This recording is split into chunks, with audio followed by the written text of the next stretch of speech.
Hi friends, welcome back to my channel. ಎಲ್ಲರೂ ಹೇಗಿದ್ದೀರಾ? ಎಲ್ಲರೂ ಚೆನ್ನಾಗಿದ್ದೀರಾ ಅಂತೇಳಿ ಅಂದ್ಕೊಂಡಿದ್ದೀನಿ. ಹಿಂದಿನ ಬ್ಲಾಗಿಂದ ನಾನು ಹಾಗೆ ಕಂಟಿನ್ಯೂಷನ್ ಬ್ಲಾಗನ್ನು ಇವತ್ತು ಶೇರ್ ಮಾಡ್ತಾ ಇರೋವಂಥದ್ದು. ಯಾವ ರೀತಿ ಲಕ್ಷ್ಮೀ ಕಲಶ ಸ್ಥಾಪನೆ ಮಾಡಿದೆ ಮತ್ತು ಯಾವ ಥರ ಪೂಜೆ ಮಾಡಿದೆ, ಏನೇನೆಲ್ಲ ಅಡುಗೆ ಮಾಡಿದ್ದೆ ಅಂತ ಈ ಬ್ಲಾಗಲ್ಲಿ ನಾನು ನಿಮ್ಮ ಜೊತೆ ಶೇರ್ ಮಾಡ್ಕೊಳ್ತೀನಿ. ವಿಡಿಯೋ ಇಷ್ಟ ಆದರೆ ಪ್ಲೀಸ್ ಲೈಕ್, ಕಮೆಂಟ್, ಶೇರ್ ಮಾಡೋದನ್ನು ಮರಿಬೇಡಿ. ಚಾನಲ್ಗೆ ಹೊಸಬರಾದರೆ ಇನ್ನೂ ಕೂಡ ನನ್ನ ಚಾನಲ್ನ ಸಬ್ಸ್ಕ್ರೈಬ್ ಮಾಡ್ಕೊಳ್ಳದೆ ನೋಡ್ತಾ ಇದ್ದರೆ ಪ್ಲೀಸ್ ನನ್ನ ಚಾನಲ್ನ ಸಬ್ಸ್ಕ್ರೈಬ್ ಮಾಡ್ಕೊಂಡು ನನಗೆ ಸಪೋರ್ಟ್ ಮಾಡಿ. ಸೊ ಹಿಂದಿನ ದಿನ ನಾನು ಇಷ್ಟೆಲ್ಲ ರೆಡಿ ಮಾಡಿ ಫುಲ್ಲು ಕಂಪ್ಲೀಟ್ ಆಗೋ ಅಷ್ಟರಲ್ಲಿ ಆಲ್ಮೋಸ್ಟ್ ಒಂದು 5:30 ಆಗಿತ್ತು. ಆವಾಗ ಹೋಗಿ ನಾನು ಬಾಗಿಲಿಗೆ ನೀರು ಹಾಕಿ ರಂಗೋಲೆ ಬಿಟ್ಟು ಸ್ವಲ್ಪ ಕಲರ್ ಹಾಕಿದೆ. ನನಗೇನಂದರೆ ಚಿಕ್ಕದಾಗಿರಬೇಕು, ಚೊಕ್ಕದಾಗಿರಬೇಕು. ತುಂಬ ದೊಡ್ಡದೆಲ್ಲ ಮಾಡ್ಕೊಂಡ್ಬಿಟ್ರೆ ಲೇಟ್ ಆಗಿಬಿಡತ್ತೆ ಅಂದ್ಬಿಟ್ಟು ನಾನು ಚಿಕ್ಕದಾಗಿರೋವಂಥ ರಂಗೋಲೆ ಬಿಟ್ಟು ಅದಕ್ಕೆ ಕಲರ್ ಹಾಕಿ ಬಂದವಳು ಫಸ್ಟಿಗೆ ಸ್ನಾನ ಮಾಡಿಕೊಂಡು ಫಸ್ಟು ನಾನು ದೇವ್ರ ಮನೆ ಎಲ್ಲ ರೆಡಿ ಮಾಡ್ಕೊಂಬಿಡೋಣ, ಹೂವೆಲ್ಲ ಹಾಕಿ ದೇವ್ರ ಮನೆ ಎಲ್ಲ ರೆಡಿ ಮಾಡಿಬಿಟ್ರೆ ಆಮೇಲೆ ಕಲಶ ಸ್ಥಾಪನೆ ಮಾಡೋದಕ್ಕೆ ಸರಿ ಹೋಗುತ್ತೆ ಅಂಥೇಳಿ ಹಿಂದಿನ ದಿನ ಏನು ಹಾರ ಎಲ್ಲ ಕಟ್ಟಿಟ್ಟಿದ್ನಲ್ಲ ಅದನ್ನೇ ಹಾಕ್ತೆ ದೇವ್ರಿಗೆ. ಸೊ ತುಂಬಾ ಚೆನ್ನಾಗಿ ಕಾಣ್ತಾಯಿತ್ತು. ಹೇಳಬೇಕು ಅಂತಂದರೆ ಶಾವಂತಿಗೆ ಹೂವಿನ ಹಾರ ನಾನು ಏನು ಕಟ್ಟಿದೆ, ಏನಂದರೆ ಒಂದೇ ಒಂದು ಮರ್ತೋಯ್ತು ನನಗೆ. ನಾನು ಯಾವಾಗಲೂ ಲಕ್ಷ್ಮಿಗೆ ತೋಮಾಲೆ ಹಾರ ಥರ ಶಾವಂತಿಗೆ ಹೂವು ಹಾರ ಮಾಡ್ತಾಯಿದ್ದೆ. ಬಟ್ ಈ ಸಲ ಲೇಟಾಗಿದ್ದರಿಂದ ನನಗೆ ಅದು ಮಾಡೋಕ್ಕೆ ಮರ್ತೋಗ್ಬಿಟ್ಟಿದ್ದೀನಿ. ದೇವರಿಗೆ ತೋಮಾಲೆ ಹಾರ ಇದ್ರಲ್ಲಿ ಮಾಡೋದಕ್ಕೆ ಅದೊಂದು ಹಾಕದೇ ಇರೋದಕ್ಕೆ ಏನೋ ಒಂದು ಕಮ್ಮಿ ಆ ಥರ ಫೀಲ್ ಆಗ್ತಾಯಿತ್ತು. ಬಟ್ ನೀವು ತುಂಬ ಚೆನ್ನಾಗಿ ಕಾಣ್ತಾಯಿದ್ರು ನಮ್ಮನೆ ಮಹಾಲಕ್ಷ್ಮಿ. ಸೊ ನೀವು ಕೂಡ ಲಾಸ್ಟ್ ವಿಡಿಯೋದಲ್ಲಿ ತುಂಬ ಒಳ್ಳೊಳ್ಳೆ ಕಮೆಂಟ್ಸ್ಗಳನ್ನ ಕೊಟ್ಟಿದ್ದೀರಾ ಮತ್ತು ಒಳ್ಳೊಳ್ಳೆ ಕಮೆಂಟ್ಸ್ ಎಲ್ಲ ನನಗೆ ಬಂದಿದೆ. ಸೊ ಅದರಿಂದ ಕೂಡ ತುಂಬಾ ಖುಷಿಯಾಯಿತು. ನಾನು ಅದರದ್ದು ಮೇಕಿಂಗ್ ವಿಡಿಯೋದಲ್ಲೂ ಕೂಡ ತುಂಬ ಜನ ನನಗೆ ಬೆಸ್ಟ್ ಕಾಂಪ್ಲಿಮೆಂಟ್ಸನ್ನು ಕೊಟ್ಟಿದ್ದೀರಾ. ಅದು ಒಂದೆರಡೇ ಇರ್ಬೋದು, ಬಟ್ ಆದರೂ ಒಂದು ಮನಸ್ಸಿಂದ ಕೊಟ್ಟಿದ್ದೀರಾ ಕಾಂಪ್ಲಿಮೆಂಟ್ ಅಂಥೇಳಿ ನಾನು ಅದನ್ನು ತೊಗೊಳ್ತೀನಿ. ಸೊ ತುಂಬ ಖುಷಿಯಾಗುತ್ತೆ. ಆ ಥರ ನಮ್ಮ ಒಂದು ಏನು ಇರೋ ಅಂಥ ಒಂದು ಸಣ್ಣ ಟ್ಯಾಲೆಂಟೇ ಇರ್ಬೋದು, ಅದನ್ನು ಗುರುತಿಸಿ ನೀವು ಅದನ್ನು ಅಪ್ರಿಷಿಯೇಟ್ ಮಾಡ್ತಿರಲ್ಲ, ಆವಾಗ ತುಂಬಾ ಖುಷಿಯಾಗತ್ತೆ. Thank you so much. ಮತ್ತು ಮೇಕಿಂಗ್ ವಿಡಿಯೋ ಕೂಡ ಹಾಕಿ ಅಂತ ಹೇಳಿದ್ರೆ ನಾನು ಎಲ್ಲದ್ರದ್ದು ಲೋಟಸ್ ಇರ್ಬೋದು, ಬ್ಯಾಕ್ ಡ್ರಾಪ್ ಇರ್ಬೋದು, ಮತ್ತು ನಾನು ಏನೇನೆಲ್ಲ ಡೆಕೋರೇಷನ್ ಐಟಮ್ಗೆ ಅಂಥೇಳಿ ಮಾಡಿದ್ದೀನಿ, ಲೋಟಸ್ ಹ್ಯಾಂಗಿಂಗ್ ಎಲ್ಲದ್ರದ್ದು ನಾನು ಮೇಕಿಂಗ್ ವಿಡಿಯೋನ ನಾನು ನನ್ನ ವ್ಲಾಗ್ಗಳಲ್ಲಿ, ನನ್ನ ವೀಡಿಯೋದಲ್ಲಿ, ಶಾರ್ಟ್ಸಲ್ಲಿ ಶೇರ್ ಮಾಡ್ಕೊಂಡಿದ್ದೀನಿ. ಪ್ಲೀಸ್ ಅದನ್ನು ಕೂಡ ಚೆಕ್ಔಟ್ ಮಾಡಿ. ಸೊ ಅಷ್ಟೇ ಹೇಳೋಕ್ಕೆ ಇಷ್ಟಪಡ್ತೀನಿ. ಸೊ ಬಂದ್ಬಿಟ್ಟು ನನಗೇನಪ್ಪ ಅಂತ ಹೇಳಿದ್ರೆ ಹರಿಬರಿನಲ್ಲಿ ಪೂಜೆ ಮಾಡೋಕ್ಕೆ ಸ್ವಲ್ಪನೂ ಇಷ್ಟ ಇರಲಿಲ್ಲ. ನೆಮ್ಮದಿಯಾಗಿ ನಿಧಾನವಾಗಿ ನಾನು ಮಾಡಬೇಕಾಗಿತ್ತು. ಹಂಗೆ ನಿಧಾನವಾಗಿ ಅಂದರೆ ತುಂಬ ಲೇಟ್ ಆಗೋಲ್ಲ, ಒಂದು 9 ಗಂಟೆ ಒಳಗಡೆ ಪೂಜೆ ಮಾಡಬೇಕು ಅಂಥೇಳಿ ನಾನು ಅಂದ್ಕೊಂಡಿದ್ದೆ. ಸೊ ಅದೇ ಥರನೇ ಈ ಸಲ ನಿಜವಾಗ್ಲೂ ಅಷ್ಟೇ ಕಾಮಾಗಿ, ಅಷ್ಟೇ ಕೂಲಾಗಿ ನಮ್ಮ ಮನೆಯಲ್ಲಿ ಪೂಜೆ ಕೂಡ ಆಯಿತು. ತುಂಬಾ ಖುಷಿಯಾಯಿತು ನನಗಂತೂ. ನಾನೇ ಅಂದ್ಕೊಂಡೆ, ಏನು ಗೊತ್ತಾ, ರಾತ್ರಿಯೆಲ್ಲ ನಿದ್ದೆ ಮಾಡಿಲ್ಲ ಅಂದರೂ ಎಲ್ಲೂ ಕೂಡ ಒಂದಿಷ್ಟು ಟಯರ್ಡ್ ಆಗಿದ್ದೆ. ನನಗೆ ಆ ಥರ ಫೀಲೇ ಆಗಿಲ್ಲ. ನನಗೆ ಹೇಳಬೇಕು ಅಂತ ಹೇಳಿದ್ರೆ ಒಂದು 2-3 ಇಯರ್ಸ್ ಬಿಫೋರು ನನಗೆ ಆ ಥರ ಅನ್ನಿಸ್ತಾಯಿತ್ತು, ಎಲ್ಲೋ ಒಂದು ಕಡೆ ಟಯರ್ಡ್ ಆಗಿಬಿಟ್ಟಿದ್ದೀನೇನೋ ಆ ಥರ ಫೀಲ್ ಆಗ್ತಾಯಿತ್ತು. ಬಟ್ ಈ ವರ್ಷ ಅಂತೂ ನಿಜವಾಗ್ಲೂ ಎಷ್ಟು ಆ್ಯಕ್ಟಿವ್ ಆಗಿದ್ದೆ ಅಂತ ಹೇಳಿದ್ರೆ ಅಷ್ಟು ಆ್ಯಕ್ಟಿವ್ ಆಗಿದ್ದೆ. ಆ ಥರ ಫೀಲ್ ಆಗ್ತದೆ. ನನಗೆಲ್ಲೂ ಕೂಡ ನಿದ್ದೆ ಮಾಡಿಲ್ಲ, ನನಗೆ ಟಯರ್ಡ್ ಆಗ್ತಾಯಿದೆ ಆ ಥರ ಅನ್ನಿಸೇ ಇಲ್ಲ ನನಗೆ. ಅಷ್ಟು ನಿಧಾನವಾಗಿ ಕೂತ್ಕೊಂಡು ದೇವರಿಗೆ ಅಲಂಕಾರ ಎಲ್ಲ ಮಾಡಿದೆ. ಫಸ್ಟು ದೇವ್ರ ಮನೆ ಅಲಂಕಾರ ಮಾಡಿ ಆಮೇಲೆ ಕಲಶ ಸ್ಥಾಪನೆಗೆ ಅಂತ ಹೋಗಿದ್ದು. ಒಂದು ಮೇನ್ ಏನಪ್ಪ ತಪ್ಪು ಮಾಡಿದ್ದೀನಿ ಅಂದರೆ ಅದೆಷ್ಟೆಲ್ಲ ಅಲಂಕಾರ ಮಾಡಿ ನಾನು ದೇವ್ರ ಮನೆದು ಒಂದು ಕ್ಲಿಪ್ಪಿಂಗ್ ಕೂಡ ತೊಗೊಂಡಿಲ್ಲ, ಮತ್ತು ಬಾಗಿಲಿಗೆ ಹಾರ ಎಲ್ಲ ತೋರಣ ಕಟ್ಟಿ ಹಾರ ಹಾಕಿದ್ದು. ಸೊ ಆ ಒಂದು ಕ್ಲಿಪ್ಪಿಂಗ್ ತೊಗೊಳೋದಕ್ಕೂ ನನಗೆ ಟೈಮ್ ಸಿಕ್ಕಿಲ್ಲ ಮೀನ್ಸ್ ನನಗೆ ಆ ಕಡೆ ಗಮನನೇ ಹೋಗಿಲ್ಲ. ನನಗೆ ಪೂಜೆ ಆಗಿದ ತಕ್ಷಣ ಅಡುಗೆ ಕಡೆ ನಿಂತ್ಕೊಂಡ್ಬಿಟ್ಟೆ ನಾನು. ಹಂಗಾಗಿ ನನಗೆ ಅದು ಹೋಗಲೇ ಇಲ್ಲ ತಲೆಗೆ ಅಂತಲೇ ಹೇಳ್ಬೋದು. ಇಲ್ಲೇನು ವಿಡಿಯೋ ಮಾಡ್ಕೊಂಡಿದ್ದೀನಿ ಇದಿಷ್ಟೇ ವಿಡಿಯೋ. ನಾನು ದೇವ್ರ ಮನೆ ಹೇಗೆ ಅಲಂಕಾರ ಮಾಡ್ಕೊಂಡಿದ್ದೀನಿ ಅನ್ನೋದು ಇದಿಷ್ಟು ವಿಡಿಯೋ ಬರುತ್ತೆ. ಮತ್ತು ಈವ್ನಿಂಗ್ ಒಂದಷ್ಟು ಪೂಜೆ ಮಾಡಿದಾಗ ನನ್ನ ಹಸ್ಬೆಂಡ್ ವಿಡಿಯೋ ಮಾಡಿದ್ದಾರೆ, ಅದೊಂದು ಕಾಣಿಸುತ್ತೆ ಅಷ್ಟೇ. ಅದು ಬಿಟ್ಟರೆ ಇನ್ ಡೀಟೇಲಾಗಿ ನಾನು ಬಾಗಿಲಿಗೆ ಯಾವ ರೀತಿ ರಂಗೋಲೆ ಹಾಕಿದ್ದೆ, ಮತ್ತು ಹೊಸ್ಲ ಹತ್ರ ರಂಗೋಲೆ ಹಾಕಿದ್ದು, ಮತ್ತು ತೋರಣ ಕಟ್ಟಿದ್ದು, ಹಾರ ಹಾಕಿದ್ದು ಅದೆಲ್ಲ ಏನು ವಿಡಿಯೋ ಮಾಡ್ಕೊಂಡಿಲ್ಲ.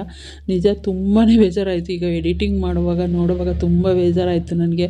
ಯಾಕೆ ಅದನ್ನು ಮರೆತುಬಿಟ್ಟೆ. ದೇವ್ರದ್ದೆಲ್ಲ ವೀಡಿಯೋ ಮಾಡ್ಕೊಂಡಿದ್ದೀನಿ, ದೇವ್ರ ಮನೆದು ಮಾಡ್ಕೊಂಡಿಲ್ಲ, ಮತ್ತು ಬಾಗಿಲದು ಮಾಡ್ಕೊಂಡಿಲ್ವಲ್ಲ ಅಂತ ಅದೊಂದು ಫೀಲ್ ಆಯಿತು. ಬಟ್ ಓಕೆ, ನೆಕ್ಸ್ಟ್ ಇಯರ್ ಅಷ್ಟೇ, ಇನ್ನೇನು ಮಾಡೋಕ್ಕಾಗಲ್ಲ. ಸೊ ಇವಾಗ ಅದೇನೋ ಮಿಂಚಿ ಹೋದ ಕಾಲಕ್ಕೆ ಚಿಂತಿಸಿ ಫಲ ಇಲ್ಲ ಅಂತಾರಲ್ಲ, ಹಾಗೆ ಈಗೇನೇ ನಾವು ಚಿಂತಿಸಿದ್ರು ಮತ್ತು ಅದು ಹೊಸದಾಗಿ ತೋರಣ ಕಟ್ಟಿ ಆ ಥರ ಹಾರ ಹಾಕಿ ನಾವು ಮತ್ತೆ ರೀಮೇಕ್ ಅಂತೂ ಮಾಡೋಕ್ಕಾಗಲ್ಲ. ಬೇಕಿದ್ದರೆ ನಾವು ವಾಯ್ಸ್ ಓವರ್ ಮಾಡುವಾಗ ಏನೋ ಮಿಸ್ಟೇಕ್ ಆಯಿತು ಮಾತಾಡೋದು ಅಂದರೆ ಮತ್ತೆ ಅದನ್ನು ಡಿಲೀಟ್ ಮಾಡಿ ರೀಟೇಕ್ ಮಾಡ್ಬೋದು. ಬಟ್ ಈ ಥರದ್ದೆಲ್ಲ ಒನ್ಸ್ ಆಯಿತು ಅಂದರೆ ಆಗೋದಿಲ್ಲ. ಸೊ ಹಾಗೆ ಇನ್ನು ಬಾಗಿಲಿಗೆ ಅಂದರೆ ಹೊಸ್ಲ ಹತ್ರ ರಂಗೋಲಿ ಎಲ್ಲ ನಾನು ಬಾಗಿಲಿಗೆ ಯಾವಾಗ ರಂಗೋಲಿ ಹಾಕಿ ಬಂದನಲ್ಲ ಆವಾಗಲೇ ಹೊಸ್ಲಿಗೆ ಅರ್ಶಿನ ಕುಂಕುಮ ಎಲ್ಲ ಇಟ್ಟು ಹೊಸ್ಲು ಮುಂದೆ ರಂಗೋಲಿ ಎಲ್ಲ ಬಿಟ್ಟು ಮತ್ತು ತೋರಣ ಎಲ್ಲ ಹಿಂದಿನ ದಿನವೇ ಅಂದರೆ ಹಿಂದಿನ ದಿನ ಮೀನ್ಸ್ ಒಂದು ನೈಟ್ 2 o'clock ಹಂಗೆ ಹಸ್ಬೆಂಡ್ ಕಟ್ಟಿದ್ರು. ಅದಕ್ಕೆ ಹಾರ ಎಲ್ಲ ಹಾಕಿ ಪ್ರತಿಯೊಂದು ಈಗ ಹೊಸ್ಲು ಪೂಜೆ ಏನು ಮಾಡಬೇಕು ಅದೆಲ್ಲ ಮಾಡಿಬಿಟ್ಟಿದ್ದೆ. ಆಮೇಲೆ ನಾನು ಸ್ನಾನ ಮಾಡ್ಕೊಂಡು ಬಂದು ಮನೆ ದೇವ್ರದ್ದು ಸ್ಟಾರ್ಟ್ ಮಾಡಿದಂಥದ್ದು. ಸೊ ಏನೇ ಹಬ್ಬ ಮಾಡಬೇಕಾದ್ರೂ ಅಷ್ಟೇ ಫಸ್ಟಿಗೆ ನಾವು ಹೊಸ್ಲು ಎಲ್ಲ ರೆಡಿ ಮಾಡ್ಕೊಳ್ಬೇಕು ಅಂತ ಹೇಳ್ತಾರೆ. ಹಾಗೆ ಫಸ್ಟು ಅದನ್ನು ಮಾಡಿಕೊಂಡು ಆಮೇಲೆ ನಾನು ದೇವ್ರ ಮನೆಯದೆಲ್ಲ ರೆಡಿ ಮಾಡಿಕೊಂಡು ಇವಾಗ ಕಳಶ ಸ್ಥಾಪನೆನ ಮಾಡ್ತಾಯಿದ್ದೀನಿ. ಸೊ ಕಳಶ ಸ್ಥಾಪನೆ ಮಾಡೋದಕ್ಕೆ ನಾನು ಮಾರ್ನಿಂಗೇ ಹೇಳಿದಾಗ ಹಿಂದಿನ ದಿನ ನಾನೇನು ದೇವರಿಗೆ ಗಂಗೆನ ಅದನ್ನೆಲ್ಲ ಏನೂ ಇಟ್ಟಿರಲಿಲ್ಲ. ಜಸ್ಟ್ ಸೀರೆ ಉಡಿಸ್ಬಿಟ್ಟು ಅಷ್ಟೇ ಬಿಟ್ಟಿದ್ದು. ಕೆಳಗಡೆ ಮಾತ್ರ ತಟ್ಟೆನಲ್ಲಿ ಅಕ್ಕಿ ಇಟ್ಬಿಟ್ಟು ಮಾಡಿದ್ದೆ. ಏಕೆಂದರೆ ಒಂದು ಸಲ ಸೀರೆ ಉಡಿಸಿದ್ಮೇಲೆ ನಮಗೆ ಮತ್ತೆ ತೆಗೆದ್ಬಿಟ್ಟು ಮಾಡೋಕ್ಕಾಗಲ್ಲ ಅನ್ನೋದೊಂದು ರೀಸನ್ಗೆ. ಅದಾದಮೇಲೆ ಗಂಗೆ ಪೂಜೆ ನಾನು ಅಡುಗೆ ಮನೆಯಲ್ಲೇ ಗಂಗೆ ಪೂಜೆ ಮಾಡಿಕೊಂಡು ನೀರೆಲ್ಲ ತೊಗೊಂಡು ಬಂದದೆಲ್ಲ ಏನು ಪೂಜೆ ಮಾಡಲಿಲ್ಲ. ಆಮೇಲೆ ಕಳಶಕ್ಕೆ ಅರಿಶಿನ ಕುಂಕುಮ ಎಲ್ಲ ಇಟ್ಟು ಆಮೇಲೆ ಗಂಗೆನ ಹಾಕ್ಬಿಟ್ಟು ಸೊ ಅದರೊಳಗಡೆ ನಾವು ಏನೇನೆಲ್ಲ ಹಾಕಬೇಕು ಅರಿಶಿನ ಕುಂಕುಮ ಅಕ್ಷತೆ ಶಕ್ತಿ ಇದ್ದರೆ ಬೆಳ್ಳಿ ಕಾಯಿನು ಅಥವಾ ಯಾವುದಾದ್ರೂ ಒಂದು ಕಾಯಿನು ಆ ಥರ ಹಾಕ್ಬಿಟ್ಟು ಮತ್ತು ಇನ್ನು ಲಕ್ಷ್ಮಿಗೆ ಏನೇನೆಲ್ಲ ಪ್ರಿಯವಾದ ವಸ್ತುಗಳನ್ನ ಹಾಕ್ತಾರಲ್ಲ ಕವಡೆ ಮತ್ತು ಗೋಮತಿ ಚಕ್ರ ಅದನ್ನೆಲ್ಲ ಕೂಡ ಹಾಕಿದ್ದೆ ನಾನು, ಕಮಲದ ಬೀಜ ಎಲ್ಲ. ಬಟ್ ನಾನು ಕೆಲವೊಬ್ಬರು ಅಂದರೆ ಎಲ್ಲರೂ ಡ್ರೈ ಫ್ರೂಟ್ಸ್ ಆ ಥರದ್ದೆಲ್ಲ ಹಾಕ್ತಾರೆ. ಬಟ್ ನನಗೆ ಪರ್ಸ್ನಲಾಗಿ ಇಷ್ಟ ಆಗಲ್ಲ. ಯಾಕೆಂದರೆ ಅದೊಂಥರ ಸಾಫ್ಟ್ ಆಗಿಬಿಡುತ್ತೆ ಅನ್ನೋ ಒಂದು ರೀಸನ್ಗೆ ನಾನು ಹಾಗೆ ನೈವೇದ್ಯಕ್ಕೆ ಇಟ್ಟಿದ್ದೆ. ಕಳಶಕ್ಕೆ ಅದನ್ನೆಲ್ಲ ನಾನೇನು ಹಾಕಲಿಲ್ಲ. ಇದಿಷ್ಟು ಮಾತ್ರ ಹಾಕಿಬಿಟ್ಟು ವೀಳ್ಯದೆಲ್ಲ ಇಟ್ಟು ತೆಂಗಿನಕಾಯಿನ ಕಳಶ ಸ್ಥಾಪನೆ ಮಾಡ್ಕೊಂಡಿದ್ದು. ನಾನು ಒಟ್ಟಿಗೆ ಕಳಶಕ್ಕೆ ಮುಖವಾಡನ ಕಟ್ಬಿಟ್ಟೆ ನಾನು ಇಟ್ಕೊಂಡೆ. ಯಾಕೆಂದರೆ ಆ ಕಳಶ ಇಟ್ಟ ಮೇಲೆ ಮತ್ತೆ ಜರ್ಗಾಕ್ಸೋದು ತುಂಬ ಮಾಡಬಾರ್ದು ಅಂತ ಹೇಳ್ತಾರೆ. ಸೊ ಹಾಗಾಗಿ ನಾನು ಅಷ್ಟೇ ಮಾಡಿದಂಥದ್ದು. ಕಳಶಕ್ಕೆ ನಾನು ಮುಖವಾಡ ಕಟ್ಬಿಟ್ಟು ಇಟ್ಬಿಟ್ಟು ಅದಾದಮೇಲೆ ಮುಖಕ್ಕೆ ಅಂದರೆ ದೇವಿ ಮುಖವಾಡಕ್ಕೆ ಅರಿಶಿನ ಕುಂಕುಮ ಎಲ್ಲ ಇಟ್ಟು ಹೂವು ಇಟ್ಬಿಟ್ಟು ಅದಾದಮೇಲೆ ಫಸ್ಟು ದೇವರಿಗೆ ಕೊರಳಿಗೆ ಅರಿಶಿನದ ಕೊಂಬು ಅಥವಾ ತಾಳಿನ ಕಟ್ಟಬೇಕು. ಸೊ ಅದನ್ನು ಮಾಡಿಬಿಟ್ಟು ಅದಾದಮೇಲೆ ಗೆಜ್ಜೆ ವಸ್ತ್ರ ಮೋಸ್ಟ್ ಇಂಪಾರ್ಟೆಂಟ್ ಅನ್ನೋದೇ ಅದು. ಅರಿಶಿನ ಕುಂಕುಮ ಹೂವು ಮತ್ತು ತಾಳಿ ಗೆಜ್ಜೆ ವಸ್ತ್ರ ಇದಿಷ್ಟು ತುಂಬಾ ಇಂಪಾರ್ಟೆಂಟ್ ಆಗುತ್ತೆ ಲಕ್ಷ್ಮೀ ಪೂಜೆಯಲ್ಲಿ. ಸೊ ಅದನ್ನೇ ಇವಾಗ ಕಳಶಕ್ಕೆ ಮಾಡ್ತಾಯಿದ್ದೀನಿ. ಸೊ ತಾಳಿ ಕಟ್ಟಿದ್ಮೇಲೆ ಅಷ್ಟೇ ತಾಳಿಗೂ ಅರಿಶಿನ ಕುಂಕುಮನ ಇಡಬೇಕು. ಏಕೆಂದರೆ ನಾವು ಈಗ ಮುತ್ತೈದೆಯರು ಇದ್ದಾಗ ಅರಿಶಿನ ಕುಂಕುಮ ಕೊಟ್ಟಾಗ ಮೊದಲಿಗೆ ನಮ್ಗೆ ಅದು ಹೇಳ್ಕೊಡೋದೇ ಅದು ಕೆನ್ನೆಗೆ ಅರಿಶಿನ ಇಟ್ಬಿಟ್ಟು ಮೊದಲಿಗೆ ತಾಳಿಗೆ ಅರಿಶಿನ ಕುಂಕುಮ ಇಟ್ಟು ಆಮೇಲೆ ನಾವು ಕುಂಕುಮನ ಇಟ್ಕೊಳ್ತೀವಲ್ಲ. ಸೊ ಹಾಗೆ ದೇವ್ರಿಗೂ ಕೂಡ ಹಂಗೆ ಮಾಡಬೇಕು ಅಂದ್ಬಿಟ್ಟು ಅದಾದಮೇಲೆ ಹೂವು ಮುಡಿಸ್ಬಿಡೋಣ ಅಂಥೇಳಿ ಬಂದೆ. ಸೊ ನಾನು ಅಂದ್ಕೊಂಡಿದ್ದೆ ಒಂದು ಮಲ್ಲಿಗೆ ಹೂವಿಂದು ದಿಂಡು ಇನ್ನೊಂದು ಕನಕಾಂಬರ ದಿಂಡು ಮುಡಿಸ್ಬೇಕು ಅಂತ. ಬಟ್ ಅದು ಮುಖವಾಡಕ್ಕೆ ನನಗೆ ಅದು ಪೂರ್ತಿಯಾಗಿ ಕವರ್ ಆಗೋಷ್ಟು ಲೆಂತ್ ನಾನು ಕಟ್ಟಿರಲಿಲ್ಲ. ಸೊ ಏನು ಮಾಡೋಣ ಅಂತೇಳಿ ಅಂದ್ಕೊಂಡು ನಾನು 2 ದಿಂಡು ಏನು ಕಟ್ಟಿಟ್ಟಿದ್ದೆ, ಕಳಶಕ್ಕೂ ಕೂಡ ಒಂದು ಬೇಕು ಅಂತೇಳಿ 2 ದಿಂಡು ಕಟ್ಟಿಟ್ಟಿದ್ದೆ. ಸೊ ಅದನ್ನು ಹಾಗೆ ಜಾಯಿನ್ ಮಾಡಿಬಿಟ್ಟು ಹಾಗೆ ಲಕ್ಷ್ಮಿಗೇ ಮುಡಿಸಿದಾಯಿತು. ಸೊ ಅದಾದಮೇಲೆ ಏನು ನಾನು ನೈಟ್ರ ಹಾರ ಕಟ್ಟಿದ್ದೆ ಅದನ್ನು ಕೂಡ ದೇವ್ರಿಗೆ ಹಾಕಿದೆ. ಇನ್ನು ಮಲ್ಲಿಗೆ ದಿಂಡೇನ ಹಾಕಿ ಕಟ್ಟಿದ್ನಲ್ಲ ಅದನ್ನು ದೇವರ ಕಳಶಕ್ಕೆ ಇಟ್ಟೆ. ದೇವರ ಕಳಶ ಸ್ಥಾಪನೆ ಮಾಡಿ ಎಲ್ಲ ರೆಡಿ ಮಾಡುವಷ್ಟರಲ್ಲಿ ಆಲ್ಮೋಸ್ಟ್ 8:30 ಆಗಿತ್ತು. ಅದಾದಮೇಲೆ ಫಸ್ಟು ಮನೆ ದೇವ್ರಿಗೆ ದೀಪ ಹಚ್ಬಿಟ್ಟು ಆಮೇಲೆ ವ್ರತನ ಸ್ಟಾರ್ಟ್ ಮಾಡ್ಕೊಳ್ಳೋಣ ಅಂತ ಹೇಳಿಬಿಟ್ಟು ನಾನು ಆ ರೀತಿ ಮಾಡಿ. ನಾವು ಯಾವುದೇ ಒಂದು ಪೂಜೆ ಮಾಡೋಕ್ಕೂ ಮೊದಲು ಫಸ್ಟು ವಿಘ್ನೇಶ್ವರ, ಅದಾದಮೇಲೆ ಮನೆ ದೇವ್ರ ಪೂಜೆ ಮಾಡಬೇಕು, ಅದಾದಮೇಲೆ ನಾವು ವ್ರತಗಳನ್ನ ಮಾಡಬೇಕು ಅಂತ. ಈಗ ನಾವು ಯಾವುದೇ ವ್ರತ ಮಾಡಿದ್ರು ಫಸ್ಟು ಅವ್ರು ಮಾಡಿಸೋದೆ ಅದು ಮನೆ ದೇವರಿಗೆ ಪೂಜೆ ಫಸ್ಟು ವಿಘ್ನೇಶ್ವರನಿಗೆ, ಅದಾದಮೇಲೆ ಮನೆ ದೇವ್ರುಗಳಿಗೆ ಮತ್ತು ಇಷ್ಟ ದೇವತೆಗಳಿಗೆ ಪೂಜೆ ಮಾಡಿಸಿ ಅದಾದಮೇಲೆ ವ್ರತನ ಸ್ಟಾರ್ಟ್ ಮಾಡ್ತಾರೆ. ಸೊ ನಾನು ಕೂಡ ಹಾಗೆ ಫಸ್ಟು ಇಲ್ಲೆಲ್ಲ ಅಲಂಕಾರ ಮುಗಿಸಿ ಎಲ್ಲನೂ ರೆಡಿ ಮಾಡಿಬಿಟ್ಟು ದೀಪ ಹಚ್ಚುವಾಗ ಎಲ್ಲ ದೀಪ ಹಚ್ಚಿ ಆಮೇಲೆ ಮನೆ ದೇವ್ರ ಪೂಜೆ ಮಾಡಿ ಕಳಶಕ್ಕೆ ಪೂಜೆ ಮಾಡಿದ್ದು. ಇದಿಷ್ಟು ನಾನು ರೆಡಿ ಮಾಡ್ಕೊಳ್ಳೋ ಅಷ್ಟರಲ್ಲಿ ನನ್ನ ಹಸ್ಬೆಂಡು ಮತ್ತು ನನ್ನ ಮಗ ಇಬ್ಬರೂ ಕೂಡ ಸ್ನಾನ ಮಾಡ್ಕೊಂಡು ರೆಡಿ ಆಗಿಬಿಟ್ಟು ಬಂದರು. ಸೊ ಅವ್ರು ರೆಡಿ ಆಗಿಬಿಟ್ಟು ಬಂದಿದ್ದ ತಕ್ಷಣ ಫಸ್ಟು ಮಾಡೋ ಕೆಲಸ ಬಂದು ಬಾಳೆಕಂದು ಇಡೋದು, ಮತ್ತು ಅದೊಂದು ಕೆಲಸ ಅವರೇ ಮಾಡ್ತಾರೆ. ಬಾಳೆಕಂದು ಇಡೋದಿರ್ಬೋದು ಮತ್ತು ಪಾಟ್ ಎಲ್ಲ ಜೋಡಿಸೋದೆಲ್ಲ ಅವರೇ. ಬಟ್ ಈ ಸಲ ನಾನೇ ಬೇಡ ಅಂತ ಹೇಳಿದೆ. ಯಾಕೆಂದರೆ ಸೋಫಾನೇ ನಮ್ಮದು ಜಾಗನ ತುಂಬ ಆಕ್ಯುಪೈ ಮಾಡ್ಕೊಂಬಿಟ್ಟಿತ್ತು. ಇನ್ನು ಅದೆಲ್ಲ ಪಾಟೆಲ್ಲ ಇಟ್ಬಿಟ್ರೆ ಕುಂಕುಮಕ್ಕೆ ಹೋಗೋರು ಬರೋದು ಅಥವಾ ನಾವೇ ಮನೆಯಲ್ಲಿ ಓಡಾಡೋದಕ್ಕೆ ಕಂಜೆಸ್ಟೆಡ್ ಆಗುತ್ತೆ. ಕಂಜೆಸ್ಟೆಡ್ ಆಗಿಬಿಟ್ರೆ ನನ್ನ ಮಗ ಮೊದಲೇ ಬಡಬಡ ಹೋಗೋದು ಬಡಬಡ ಬರೋದು, ಆಮೇಲೆ ಏನಾದ್ರು ಕಳಶ ಅಲ್ಗಾಡಿಸ್ಬಿಟ್ಟು ಕಲಿಸ್ಬಿಟ್ಟು ಭಿನ್ನ ಮಾಡಿಬಿಡ್ತಾನೆ ಅಂತ ಭಯ ಇತ್ತು. ಸೊ ಹಾಗಾಗಿ ಬೇಡ, ಜಸ್ಟ್ ಬಾಳೆಕಂದ ಅಷ್ಟೇ ಇಡಿ ಅಂತೇಳಿ ಅವ್ರ ಕೈಲಿ ಹೇಳಿದೆ. ಇದಿಷ್ಟು ಎಲ್ಲ ರೆಡಿ ಮಾಡಿ ಇನ್ನೇನು ದೀಪ ಹಚ್ಚಬೇಕು ಅನ್ನೋ ಅಷ್ಟರಲ್ಲಿ ನಾನು ಕೂಡ ಹೋಗಿ ಸೀರೆ ಎಲ್ಲ ಹಾಕ್ಕೊಂಡು ರೆಡಿ ಆಗಿಬಿಟ್ಟು ಬಂದೆ. ನಾವು ಯಾವ ರೀತಿ ವರಮಹಾಲಕ್ಷ್ಮಿನ ರೆಡಿ ಮಾಡ್ತೀವಿ ಅದೇ ರೀತಿ ನಾವು ಕೂಡ ರೆಡಿ ಆಗಬೇಕು ಅನ್ನೋದು ನನ್ನ ಒಂದು ನಂಬಿಕೆ. ಸೊ ಹಾಗಾಗಿ ನಾನು ಕೂಡ ರೆಡಿ ಆಗಿಬಿಟ್ಟು ಬಂದು ಪೂಜೆನ ಶುರು ಮಾಡಿದೆ.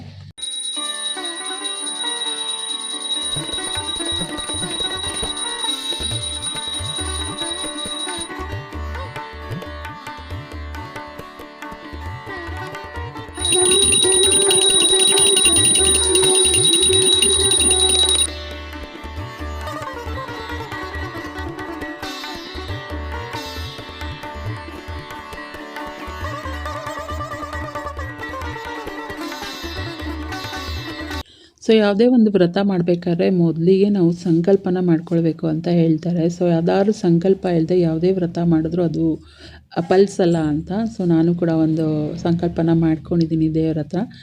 ನೋಡೋಣ ನೆಕ್ಸ್ಟ್ ಇಯರ್ ಅಷ್ಟಲ್ಲೇ ಆ ದೇವರು ಅದನ್ನು ಖಂಡಿತ ನೆರವೇರಿಸ್ಕೊಡ್ತಾರೆ ಅಂಥೇಳಿ ನನಗೆ ನಂಬಿಕೆ ಇದೆ. ಸೊ ಸಂಕಲ್ಪ ಮಾಡಿಕೊಂಡು ಪೂಜೆ ಎಲ್ಲ ಮಾಡಿ ಅದಾದಮೇಲೆ ನಾನು ವ್ರತಕಥೆನ ಕೂಡ ಓದ್ತಾ ಇದ್ದೆ. ಬಟ್ ಈ ವರ್ಷ ನನಗೆ ವ್ರತಕಥೆ ಓದೋಕ್ಕಾಗಿಲ್ಲ, ಯಾಕೆಂದರೆ ಹಿಂದೆನೇ ಅಡುಗೆ ಕೂಡ ಮಾಡಬೇಕಾಗಿತ್ತು ನಾನು. ಜೊತೆಗೆ ಅದಕ್ಕೆ ಅಂದ್ಬಿಟ್ಟು ಅಷ್ಟೊತ್ತರ ಓದ್ಬಿಟ್ಟು ನಾನು ಕುಂಕುಮ ಅರ್ಚನೆನ ಮಾಡಿ ಮತ್ತು ಸಹಸ್ರನಾಮಾವಳಿನ ಹಾಕಿದ್ದೆ. ಸೊ ಅದನ್ನು ಕೇಳಿಕೊಂಡು ಅದಕ್ಕೆ ಕೇಳಿದಾಗಲೂ ನಾವು ಅದನ್ನು ಆಲಿಸಿದಾಗಲೂ ಕೂಡ ನಮಗೆ ಅದರದ್ದು ಫಲ ಸಿಗುತ್ತೆ ಅಂತ ಹೇಳ್ತಾರೆ. ಸೊ ಸಹಸ್ರನಾಮಾವಳಿ ಹಾಕಿ ನಾನು ಅದನ್ನು ಕೇಳಿಸ್ಕೊಳ್ತಾ ಆಮೇಲೆ ಅಡುಗೆನ ಸ್ಟಾರ್ಟ್ ಮಾಡ್ಕೊಳ್ಳೋಣ ಅಂಥೇಳಿ ಮಾಡಿದ್ದಂಥದ್ದು.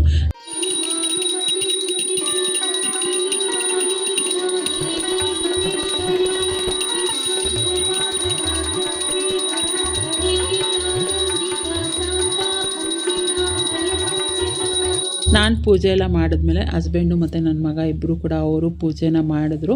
ಸೊ ಇದಿಷ್ಟು ಪೂಜೆ ಮಾಡಿಬಿಟ್ಟು ಸ್ವಲ್ಪ ಹೊತ್ತು ಕೂತ್ಕೊಂಡು ಕಾಫಿ ಕೂಡ ಮಾಡ್ಕೊಂಡ ನನ್ನ ಮಗ. ಯಾಕೆಂದರೆ ಹಿಂದಿನ ದಿನ ಪೂರ್ತಿ ರೆಸ್ಟ್ ಮಾಡಿದ್ದ ಅವನು. ಸೊ ಫುಲ್ಲು ಆ್ಯಕ್ಟಿವ್ ಆಗಿಬಿಟ್ಟಿದ್ದ. ನಾನು ಆ್ಯಕ್ಟಿವ್ ಆಗೇ ಇದ್ದೆ, ಬಟ್ ಅವನು ಇನ್ನೂ ಆ್ಯಕ್ಟಿವ್ ಆಗಿದ್ದ. ಏನು ಮಾಡಿಕೊಡ್ಲಿ, ಬೆಳಗ್ಗೆ ಎದ್ದವನೇ ಏನು ಮಾಡಿಕೊಡ್ಲಿ ಮಮ್ಮಿ ಅಂತೇಳಿ ಬಂದ. ಅಪ್ಪ ನೀನೇನು ಮಾಡಬೇಡ, ದಯವಿಟ್ಟು ಹೋಗಿ ಸ್ನಾನ ಮಾಡ್ಕೊಂಬಂದ್ಬಿಡು ಅಂದೆ. ಫಸ್ಟು ಹೋಗಿ ಸ್ನಾನ ಮಾಡ್ಕೊಂಡು ಬಂದು ಆಮೇಲೆ ಬಂದು ಒಂಥರ ಏನು ಮಾಡಿಕೊಡ್ಲಿ ಅನ್ನೋ ಥರ ಅಷ್ಟರಲ್ಲಿ ಎಲ್ಲ ರೆಡಿ ಮಾಡಿಬಿಟ್ಟಿದ್ದೆ. ಇನ್ನೇನು ಮಾಡೋ ಅಂಥ ಅವಶ್ಯಕತೆ ಇರಲಿಲ್ಲ. ಸೊ ಒಂದು ರಂಗೋಲಿ ಹಾಗೆ ಕಲರ್ ಹಾಕ್ಕೊಡು ಅಂತ ಹೇಳಿದೆ, ಅದೊಂದು ಮಾಡಿಕೊಟ್ಟ ಅವನು. ಅದಾದಮೇಲೆ ಕಾಫಿ ಮಾಡಿಕೊಟ್ಟ, ಕುಡಿದ್ಬಿಟ್ಟು ಒಂದು 10 ನಿಮಿಷ ರೆಸ್ಟ್ ಮಾಡಿ ಆಮೇಲೆ ಒಂದು ಸ್ವಲ್ಪ ವೀಡಿಯೋ ಕೂಡ ಮಾಡಿಕೊಂಡು ದೇವ್ರದ್ದು ಗ್ರೂಪ್ಗಳನ್ನೆಲ್ಲ ನಾವು ಅಪ್ಲೋಡ್ ಮಾಡಿ ಸ್ಟೇಟಸ್ಗೆಲ್ಲ ಹಾಕ್ಕೊಂಡು ಒಂದಷ್ಟು ಯಾರ್ಯಾರೆಲ್ಲ ಸ್ಟೇಟಸಲ್ಲಿ ಹಾಕಿದ್ದಾರೆ, ಯಾವ್ಯಾವ ಥರ ಪೂಜೆ ಮಾಡಿದ್ದಾರೆ ಅದನ್ನೆಲ್ಲ ನೋಡಿಕೊಂಡು ಸ್ವಲ್ಪ ಹೊತ್ತು ಕೂತಿದ್ದು. ಆಮೇಲೆ ಅಡುಗೆನ ಸ್ಟಾರ್ಟ್ ಮಾಡಿದೆ.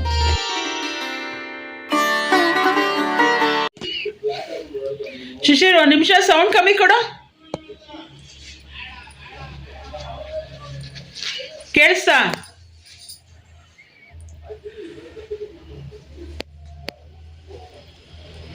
ಹಾಯ್ ಫ್ರೆಂಡ್ಸ್, ಎಲ್ಲರಿಗೂ ವರಮಹಾಲಕ್ಷ್ಮಿ ಹಬ್ಬದ ಶುಭಾಶಯಗಳು. ಸೊ ನಮ್ಮನೆ ಡೆಕೋರೇಷನ್ನ ನೋಡಿದ್ದೀರಾ ಹೇಗಿದೆ ಅಂತ ನನಗೆ ಕಮೆಂಟ್ ಮಾಡಿ ಆಯಿತಾ. ಇನ್ನು ಅಡುಗೆ ಕೂಡ ಮಾಡಿಲ್ಲ ನಾನು. ಇವಾಗ ಅಡುಗೆ ಮಾಡೋಣ ಅಂಥೇಳ್ಬಿಟ್ಟು ಸ್ಯಾರಿ ಚೇಂಜ್ ಮಾಡೋಣ ಅಂಥೇಳಿ ಬಂದೆ. ಹಾಗೆ ಒಂದು ನಿಮ್ಮ ಜೊತೆ ಮಾತಾಡೋಣ ಅಂತ. ಆಲ್ಮೋಸ್ಟ್ ಮೊನ್ನೆಯಿಂದನೂ ನಾನು ವ್ಲಾಗಲ್ಲಿ ಮಾತಾಡೋಕ್ಕೆ ಆಗಿಲ್ಲ. ಫುಲ್ಲು ಬ್ಯುಸಿ ಅಂದರೆ ಬ್ಯುಸಿ. ನೈಟ್ ಅಂತೂ ಫುಲ್ ನಿದ್ದೆ ಮಾಡಿಲ್ಲ ನಾನು. ಮಾಡ್ತಾ ಡೆಕೋರೇಷನ್ ಮಾಡ್ತಾ 5 o'clock ಆಯಿತು.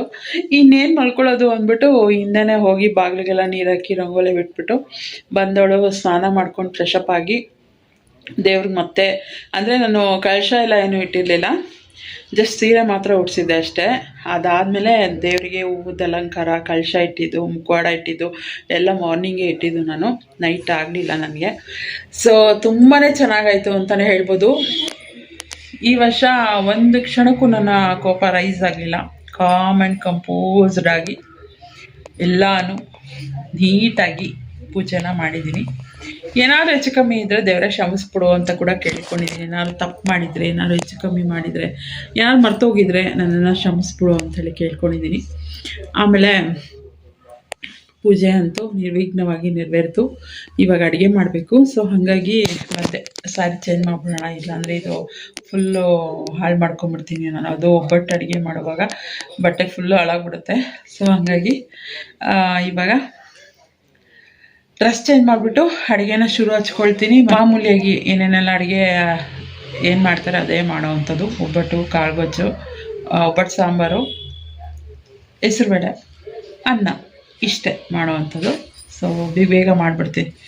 ಬೇಗ ಮಾಡಿಬಿಟ್ಟು ಅಟ್ಲೀಸ್ಟ್ ಒಂದು 1 ಅವರ್ ಆದರೂ ನ್ಯಾಪ್ ತೊಗೊಳ್ಳೋಣ ಅಂತ ಅಂದ್ಕೊಂಡಿದ್ದೀನಿ. ಒಬ್ಬಟ್ಟು ಎಷ್ಟು ಬೇಕು ಅಷ್ಟು ತಟ್ಬಿಡ್ತೀನಿ, ಮಿಕ್ಕಿದಂಗೆ ಎತ್ತಿಟ್ಬಿಟ್ರೆ ಫ್ರಿಜ್ಜಿಗೆ ಬೇಕಾದಾಗ ನಾವು ಒಬ್ಬಟ್ಟು ಮಾಡ್ಕೋಬೋದು. ಹಾಗಾಗಿ ಮಧ್ಯಾಹ್ನ 1 ಅವರ್ ಆದರೂ ಇಲ್ಲೇನೋ ಒಂಥರ ಹಿಂಗೆ ಸೈಡಿಗೆ ನಿಂತ್ಕೊಂಡು ನೋಡೋದು, ಹಿಂಗೆ ಬ್ಲ್ಯಾಕ್ ಥರ ಕಾಣಿಸ್ತಾ ಇದೆ. ಏನೋ ಬಿದ್ದಿದೆಯೋ ಅನ್ನೋ ಥರ ಕಾಣಿಸ್ತಾ ಇದೆ ನನಗೆ. ಆವಾಗಿಂದ ವಿಡಿಯೋದಲ್ಲಿ ಹಂಗೆ ಕಾಣ್ತಾ ಇದೆ, ಒಂದೊಂದ್ಸಲ ಹಂಗೆ ಕಾಣುತ್ತೆ. ಆ ಥರ ಬಂದಾಗ ಏನೂ ಇರೋಲ್ಲ. ಸೊ ಮಧ್ಯಾಹ್ನ 1 ಅವರ್ ಆದರೂ ನ್ಯಾಪ್ ತೊಗೊಳ್ತೀನಿ ಅಂತ ಅಂದ್ಕೊಂಡಿದ್ದೀನಿ. ಗೊತ್ತಿಲ್ಲ, ಅಡುಗೆ ಎಷ್ಟು ಬೇಗ ಮುಗಿಯುತ್ತೆ ಅಷ್ಟು ಬೇಗ ನನ್ನ ನ್ಯಾಪ್ ಆಗುತ್ತೆ. ಸೊ ನಿಮ್ಮ ಮನೆಗಳಲ್ಲಿ ಯಾವ ರೀತಿ ಹಬ್ಬ ಮಾಡ್ತಾಯಿದ್ದೀರಾ ಅಂತ ನನಗೆ ಕಮೆಂಟ್ ಮಾಡಿ, ಮತ್ತು ನಮ್ಮ ಮನೆಯಲ್ಲಿ ಯಾವ ರೀತಿ ನಾನು ಡೆಕೋರೇಷನ್ ಮಾಡಿದ್ದೀನಿ ಅನ್ನೋದನ್ನು ಕೂಡ ಕಮೆಂಟ್ ಮಾಡಿ ಆಯಿತಾ. ಸೊ ಎಲ್ಲರಿಗೂ ಮತ್ತೊಮ್ಮೆ ವರಮಹಾಲಕ್ಷ್ಮಿ ಹಬ್ಬದ ಶುಭಾಶಯಗಳು. ಸೊ ನಾನು ಈ ಒಂದು ಸ್ಯಾರಿ ಹಾಕ್ಕೊಂಡಿದ್ದೆ. ಈ ಒಂದು ಸ್ಯಾರಿಗೆ ಬ್ಲೌಸ್ ಇಲ್ಲ, ವಿತೌಟ್ ಬ್ಲೌಸ್. ಅಂದರೆ ಬ್ಲೌಸ್ ಇತ್ತು ಒಂಥರ ಲೈಟ್ ಪಿಂಕು, ಬಟ್ ಅದು ಯಾಕೋ ಇದಕ್ಕೆ ಮ್ಯಾಚ್ ಆಗೋಲ್ಲ ಅಂತ ನನಗೆ ಫೀಲ್ ಆಯಿತು. ಅದಕ್ಕೆ ನನ್ನದೇ ಇದ್ದಂತಹ ಒಂದು ಗ್ರೀನ್ ಬ್ಲೌಸ್ನ ಹಾಕ್ಕೊಂಡು ಈ ಒಂದು ಸ್ಯಾರಿನ ಹಾಕ್ಕೊಂಡು ಪೂಜೆ ಎಲ್ಲ ಆಯಿತು. ಇವಾಗ ಅಡುಗೆ ಮಾಡೋಣ. ಅಡುಗೆ ಇನ್ನ ಎಷ್ಟೊತ್ತು ಮಮ್ಮಿ, ಇನ್ನ ಎಷ್ಟು ಹೊತ್ತು ಹೊಟ್ಟೆ ಹಸಿತೈತೆ. ನಾಳೆ ಮಾಡ್ತೀನಿ. ಅವೆಲ್ಲ ಇಲ್ಲ, ಹೊಟ್ಟೆ ಹಸಿತೈತೆ. ಏನೇನು ಮಾಡ್ತಿದ್ಯಾ? ಒಬ್ಬಟ್ಟು ಹೂರ್ಣ ರುಬ್ಬಿಟ್ಟಿದ್ದೀನಿ. ಹೂರ್ಣ ತಿಂತೀನಿ. ಹೂರ್ಣ ತಿನ್ನಬಾರ್ದು, ದೇವ್ರಿಗೆ ನೈವೇದ್ಯಕ್ಕೆ ಇಡಬೇಕು. ಅದು ಸಪ್ರೇಟಾಗಿ ಇಕ್ಕು. ಏಯ್, ಅದು ಒಬ್ಬಟ್ಟು ಮಾಡೋವರೆಗೂ ತಿನ್ನೋಂಗಿಲ್ಲ ನೀನು. ಒಬ್ಬಟ್ಟು ಮಾಡಿ ದೇವ್ರ ಮುಂದೆ ಇಡೋವರೆಗೂ ತಿನ್ನೋಂಗಿಲ್ಲ. ಹೇಳೇ ಮಗು, ನನಗೇನು ಗೊತ್ತಿಲ್ವಾ ಯಾಕೆ? ಆಯ್ತಿದ್ದು ಇವೆರಡೇ ಕಷ್ಟ. ಇವೆರಡು ಮಾಡಿಬಿಟ್ಟು ಎತ್ತಿಕ್ಬಿಟ್ರೆ ಆಮೇಲೆ ಆರಾಮಾಗಿ ಇದು ಮಾಡ್ಬೋದು. ಮನೆಯೆಲ್ಲ ಮೆಸ್ಸಿ ಆಗಿದೆ. ನೋಡಿ ನೋಡಿ, ಇಲ್ಲೆಲ್ಲ ಚೆಲ್ಲಿದ್ದಾರೆ. ಚೆಲ್ಲಿಲ್ಲ, ನಾನು ಚೆಲ್ಲಿರೋದು ಅದೇ ನೋಡಿ. ನೋಡಿ ಬ್ಲಿಂಕ್ ಆಗ್ತೈತೆ, ರೆಡ್ ಅಂತ. ಎಲ್ಲ ಮಮ್ಮಿ, ಇಲ್ಲ ಮಮ್ಮಿ, ಮಮ್ಮಿ ಇಲ್ಲಿ ನೋಡು. How it is possible? That is possible like that only.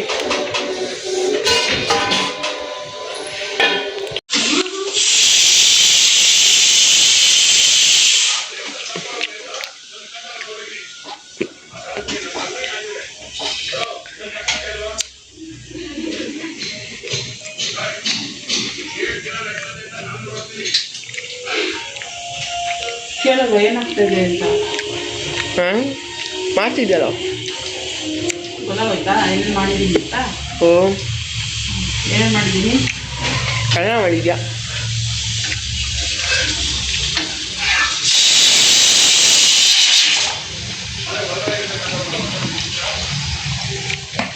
ಮಾಡಿಲ್ಲ.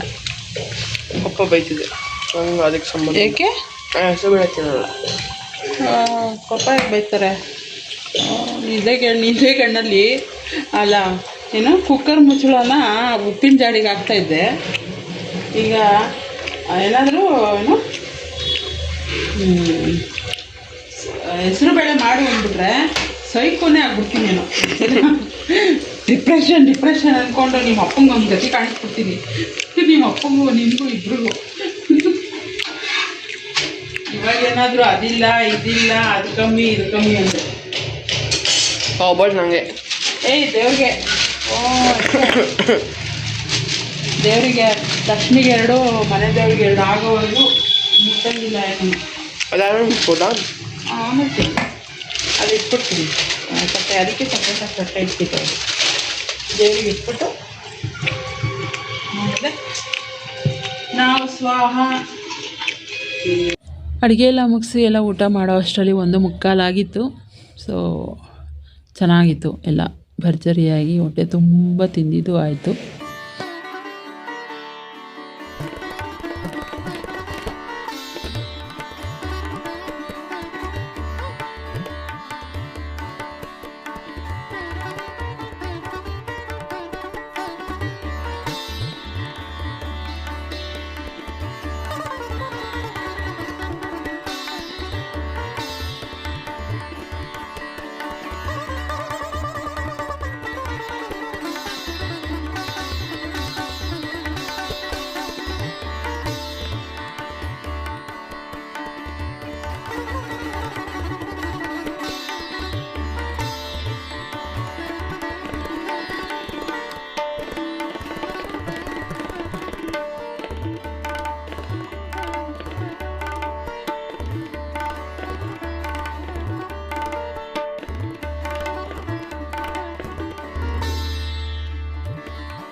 ಸೊ ಈ ರೀತಿಯಾಗಿ ನಮ್ಮನೆ ವರಮಹಾಲಕ್ಷ್ಮಿ ಹಬ್ಬದ ಪೂಜೆ ಮತ್ತು ಹಬ್ಬದ ಅಡುಗೆ ಎಲ್ಲ ಮಾಡಿದ್ದಾಯಿತು.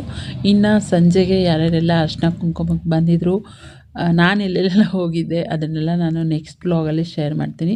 ಈ ಒಂದು ವ್ಲಾಗ್ ನಿಮಗೆ ಇಷ್ಟ ಆಗಿದರೆ ಪ್ಲೀಸ್ ಲೈಕ್, ಕಮೆಂಟ್, ಶೇರ್ ಮಾಡೋದನ್ನು ಮರಿಬೇಡಿ. ಚಾನಲ್ಗೆ ಹೊಸಬ್ರಾಗಿದ್ದರೆ ಇನ್ನೂ ಕೂಡ ನನ್ನ ಚಾನಲ್ನ ಸಬ್ಸ್ಕ್ರೈಬ್ ಮಾಡ್ಕೊಳ್ದೆ ನೋಡ್ತಾ ಇದ್ದರೆ ಪ್ಲೀಸ್ ನನ್ನ ಚಾನಲ್ನ ಸಬ್ಸ್ಕ್ರೈಬ್ ಮಾಡ್ಕೊಂಡು ನನಗೆ ಸಪೋರ್ಟ್ ಮಾಡಿ. ಎಲ್ಲರಿಗೂ ಮತ್ತೊಮ್ಮೆ ವರಮಹಾಲಕ್ಷ್ಮಿ ಹಬ್ಬದ ಶುಭಾಶಯಗಳನ್ನ ಹೇಳ್ತಾ ಸಿಗ್ತೀನಿ ನೆಕ್ಸ್ಟ್ ವಿಡಿಯೋದಲ್ಲಿ. ಅಲ್ಲಿವರೆಗೂ ಥ್ಯಾಂಕ್ಸ್ ಫಾರ್ ವಾಚಿಂಗ್.